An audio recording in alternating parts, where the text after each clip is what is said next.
Good morning, students. Now we will continue the chapter 11 of history, that is Indian national movement.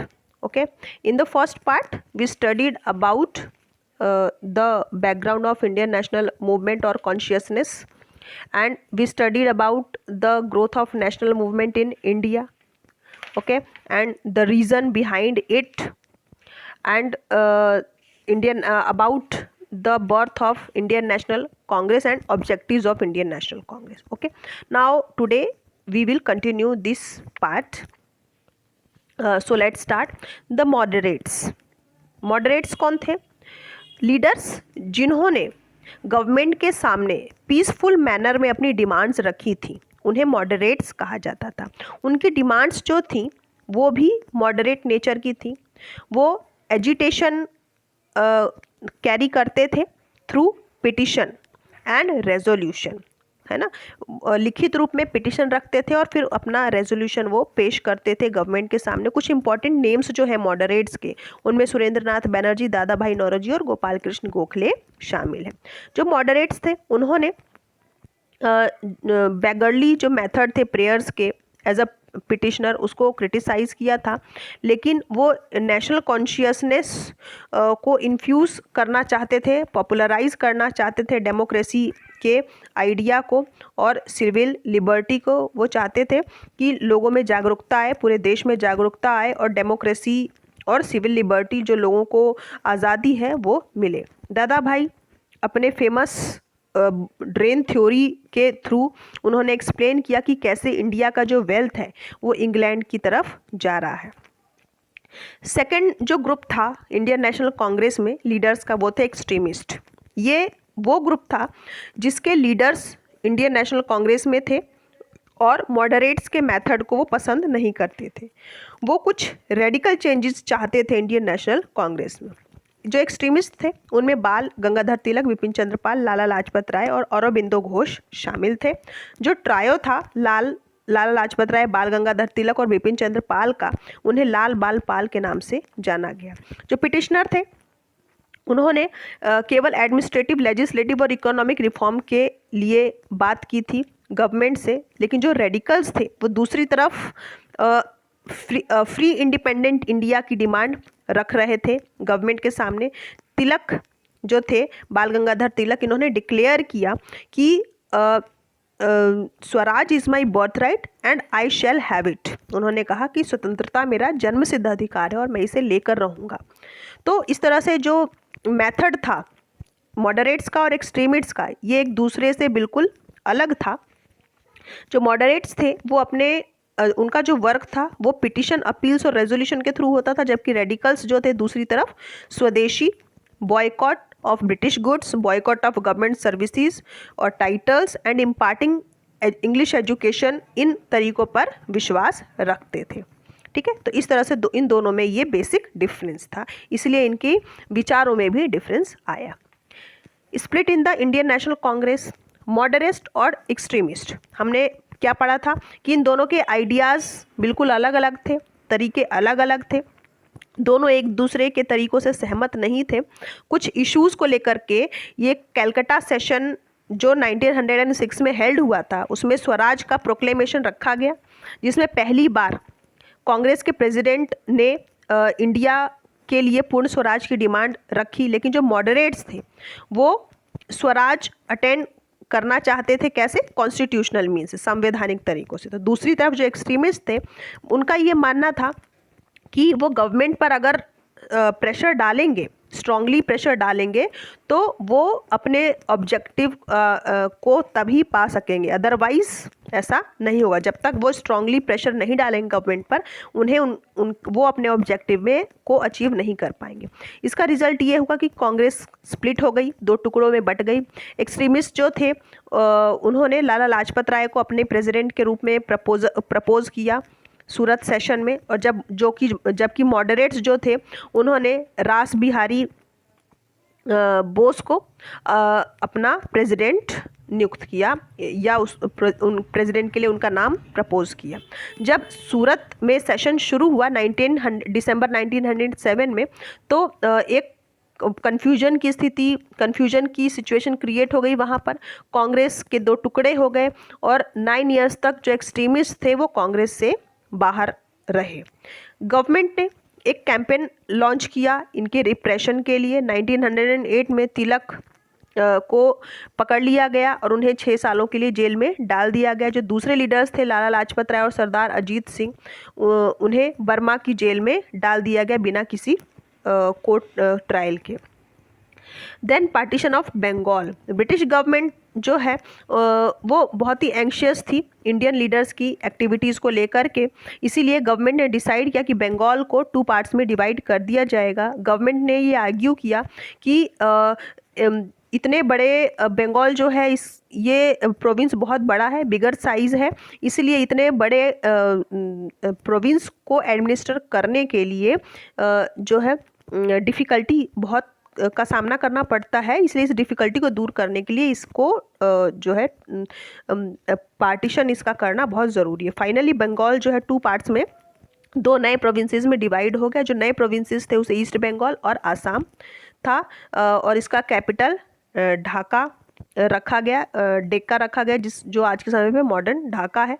जो partition था बंगाल का वो 16 अक्टूबर 1905 को effective हुआ।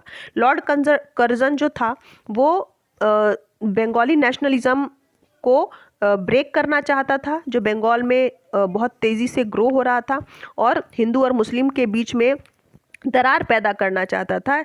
इसलिए जो नया प्रोविंस था उसमें मुस्लिम्स की मेजॉरिटी थी ईस्ट बंगाल में, जबकि वेस्ट बंगाल में हिंदूज़ की मेजॉरिटी थी और जिसका कैपिटल जो था कोलकाता था। ठीक है, तो इस तरह से बंगाल का पार्टीशन कर दिया लॉर्ड कर्जन ने। किस लिए किया था? हिंदू और मुस्लिम की यूनिटी को ब्रेक करने के लिए, ताकि नेशनल मूवमेंट को आगे ना बढ़ सके, नेशनल मूवमेंट आगे ना बढ़ाया जा सके। ओके, नेक्स्ट है स्वदेशी मूवमेंट। बंगाल का जो पार्टीशन था इससे लोगों के नेशनल लीडर्स जो थे उनमें गुस्सा भर गया, उनकी भौहें तन गई गुस्से के कारण। उन्होंने ये अंडरस्टूड किया कि ये उन्हें जो है कुछ ट्रिक्स ऐसी करनी पड़ेगी ताकि वाइड स्प्रेड प्रोटेस्ट हो सके, पूरे देश में प्रोटेस्ट हो सके। इनफैक्ट स्वदेशी और बॉयकॉट ये साथ साथ चलाए गए। तिलक ने कहा कि हमें विदेशी चीज़ों का बॉयकॉट करना चाहिए, बहिष्कार करना चाहिए। लोगों ने फॉरेन गुड्स की जो विदेशी वस्तुएं थीं उनको जगह जगह पर उनकी होली जला दी। ब्रिटिश गुड्स का जो सेल था वो बहुत बुरी तरीके से अफेक्ट हुआ इंडिया में। स्वदेशी भंडार जो था, स्वदेशी देश में बनी हुई चीज़, इंडिया में बनी हुई चीज़ों की बिक्री बहुत तेज़ी से होने लगी और इंडियंस जो थे कई जगहों पर उन्होंने स्वदेशी भंडार ओपन किए।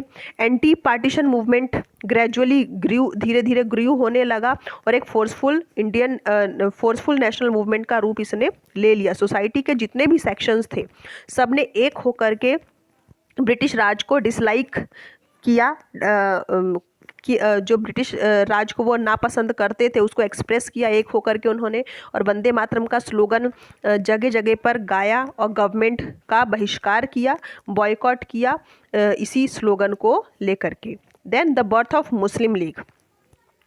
ब्रिटिश सक्सेसफुली जो हिंदू और मुस्लिमों के बीच में नफ़रत भरने में जो है अपना प्लान को आगे बढ़ा पाए। उनका प्लान जो था हिंदू मुस्लिम को ब्रेक करने का, उनके बीच में नफ़रत हेटर्ड लाने का, इसमें वो सक्सेसफुल हुए। उन्होंने डिवाइड एंड रूल की पॉलिसी को फॉलो किया और 1 अक्टूबर 1906 को एक मुस्लिम डेन्यूडेशन जिसे आगा खान ने लीड किया और जिसे वाइसराय लॉर्ड मिंटो ने बुलाया। इसका डिमांड था कि मुस्लिम्स के लिए एक सेपरेट इलेक्टोरेट बनाया जाए और उसमें स्पेशल रिप्रेजेंटेशन हो, सिविल में, मिलिट्री में और जुडिशियल सर्विसेज में। सेपरेट इलेक्टोरेट का मतलब ये है कि मुस्लिम जो हैं वो सिर्फ मुस्लिम कैंडिडेट के लिए वोट करेंगे और जो हिंदू हैं वो सिर्फ हिंदू कैंडिडेट के लिए वोट करेंगे। लॉर्ड मिंटो ने अश्योर किया कि जो पॉलिटिकल राइट्स हैं और इंटरेस्ट हैं मुस्लिम्स के वो प्रोटेक्टेड रहेंगे।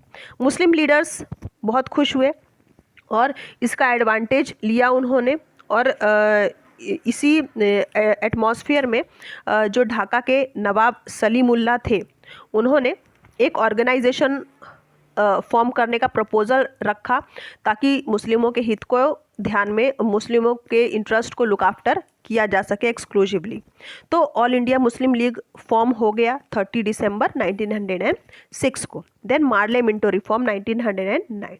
लॉर्ड मिंटो और जॉन मॉर्ले जो वाइसराय थे और सेक्रेटरी थे स्टेट के रिस्पेक्टिवली, उन्होंने रियलाइज़ किया कि जो सिचुएशन है उसको कंट्रोल में नहीं लाया जा सकता अब रिप्रेशन के द्वारा। अब जो है रिप्रेस करके, दबाव डाल के भी अब इस सिचुएशन को कंट्रोल नहीं किया जा सकता। इसलिए उन्होंने इंडियंस को सेटिस्फाई करने की कोशिश की। इंडियन काउंसिल एक्ट 1909 के तहत ये जो एक्ट था इसे पॉपुलरली मॉर्ले मिंटो रिफॉर्म के नाम से जाना जाता है।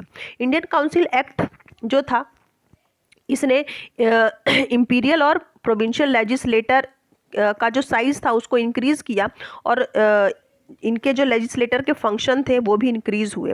लेकिन जो एक्ट था उसने एक सेपरेट रिप्रेजेंटेशन प्रोवाइड किया मुस्लिम कम्युनिटी के लिए सेंटर में और साथ ही प्रोविंशियल लेजिस्लेटर में भी। ये जो प्रिंसिपल था वो उसके कुछ मिसचीफ भी थे और in struck of fatal blow at the unity of India, और जिसने भारत की एकता पर बहुत बुरा आघात किया। फिर है होम रूल मूवमेंट। जो एक्सट्रीमिस्ट थे उन्होंने इंडियन नेशनल कांग्रेस को 1914 में फिर से ज्वाइन कर लिया जब first world war broke out हुआ। और दो इम्पॉर्टेंट डेवलपमेंट हुए फर्स्ट वर्ल्ड वॉर के दौरान। पहला ये था कि होम रूल मूवमेंट लॉन्च हुआ और जो दूसरा डेवलपमेंट था कांग्रेस लीग अकॉर्ड ऑफ 1960 जिसे लखनऊ पैक्ट के नाम से भी जाना जाता है। सितंबर 1916 में होम रूल लीग का फॉर्मेशन हुआ जिसे एनी बेसेंट ने मद्रास में इसका फॉर्मेशन किया था। दूसरा जो होम रूल लीग था वो ऑलरेडी बाल गंगाधर तिलक ने पूना में अप्रैल 1916 में उसको जो है लीड किया था, उसको इस्टेब्लिश किया था। एनी बेसेंट और तिलक जो थे वो पूना लीग से अग्री थे और महाराष्ट्र और मध्य प्रदेश और कुछ उसके एरियाज़ में वो काम कर रहे थे, जबकि जो बेसेंट था कंट्री का जो और जो पार्ट थे, दूसरे पार्ट थे, वो अभी भी उससे अछूते थे। होम रूल मूवमेंट ने लोगों में एक ग्रेट एंथुजियाज्म क्रिएट किया इंडिया में। 1917 में बसंत को अरेस्ट कर लिया गया और लोगों ने उसके अगेंस्ट प्रोटेस्ट किया ब्रिटिश के इस एक्ट के लिए पूरे देश में।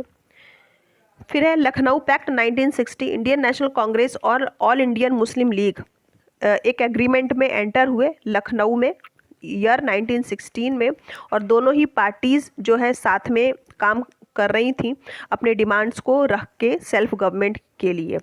Lucknow session of Indian National Congress 1916। जो नेशनलिस्ट थे, राष्ट्रवादी लोग, जो नेता थे, उन्होंने रियलाइज़ किया कि जो रैंक्स में डिसयूनिटी है वो फ्रीडम के लिए काफ़ी हार्मफुल साबित हो सकता है।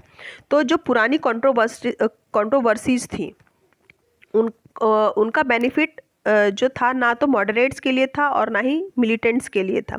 तो लखनऊ सेशन जब बुलाया गया इंडियन नेशनल कांग्रेस का, तो ये यूनाइटेड कांग्रेस का एक सेशन था या बिगिनिंग थी।